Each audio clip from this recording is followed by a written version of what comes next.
Even though we have talked about what is increasing the emissions, there is another way to look at it. We have looked briefly at the so-called iPad model, where the impact depends on population, affluence, and technology. Whereas here, we are looking at the factors that go into increasing emissions or decreasing them, and this is called the Kaya identity. It shows here total emissions is a product of population. Obviously, per capita consumption matters, but as we talked often, we have to be careful because reducing population hasn't necessarily meant reducing consumption per capita. Okay, so that's something we have to always remember.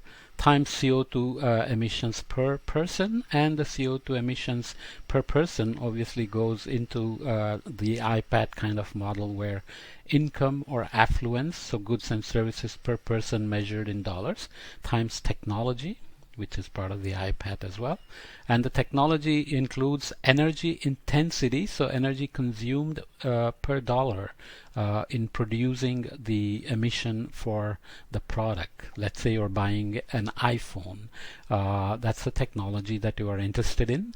It's produced with certain emission level, with certain energy intensity, and all those things matter. So total CO2 emissions then basically become population times GDP per population, which is per capita GDP, energy intensity of the GDP, and carbon intensity of the energy. Okay, so energy intensity can be reduced by improving energy efficiency and switching to less intensive industries. So we will talk a little bit more about this. What are the costs involved in abatement, and how do you estimate those?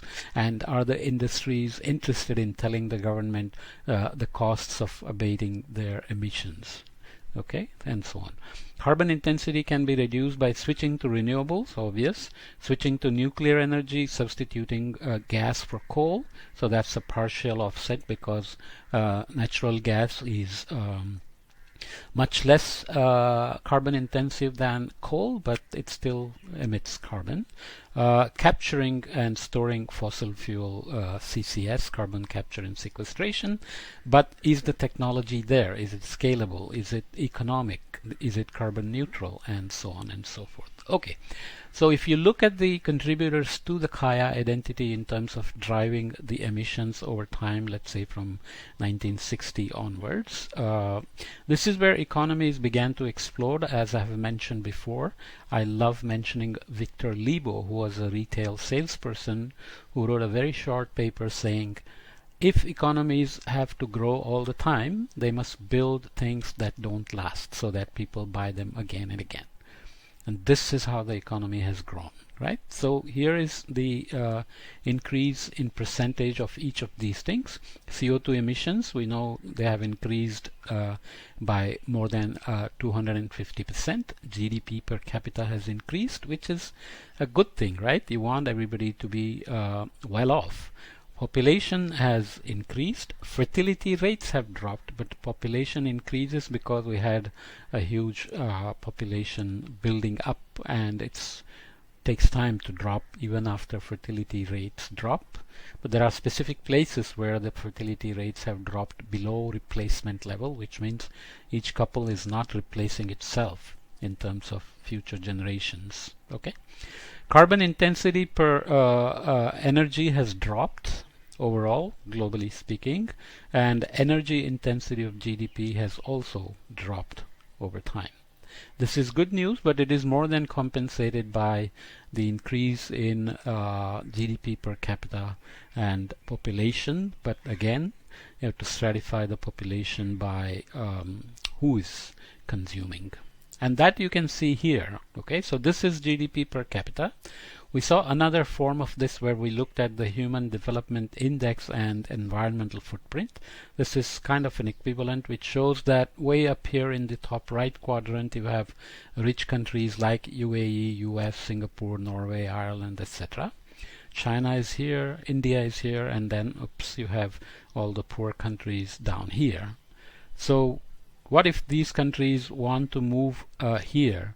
Do they have to go here in terms of CO2 emissions, or do they somehow get to keep the CO2 emission per capita low? That's not easy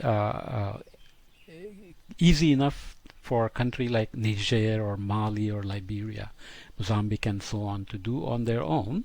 So then the question comes about the economic incentives to bring them up without increasing their emissions. So that comes down to sharing technology and innovations and science and so on. Okay, always interesting questions. So the technology improvement has come dramatically in some places in the Kaya identity. For example, this is about the light bulbs. If you go from incandescent to halogen, energy saving, fluorescent and LEDs, the number of hours they can last has gone up tremendously.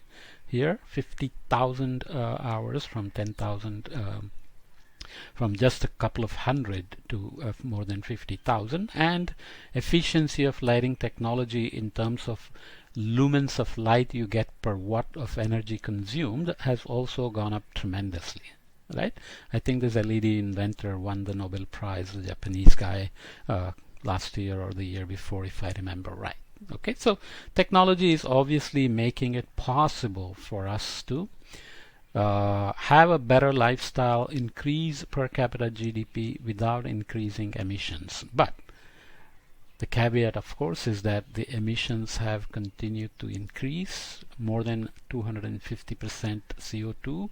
So if you do it into CO2 equivalent by adding methane and N2O, it's going to be even higher. So points again, despite the decades of negotiations, emissions are going up, but economically speaking, it comes with reducing energy intensity of GDP and carbon intensity of energy, but per capita income still comes with increased emissions. Okay.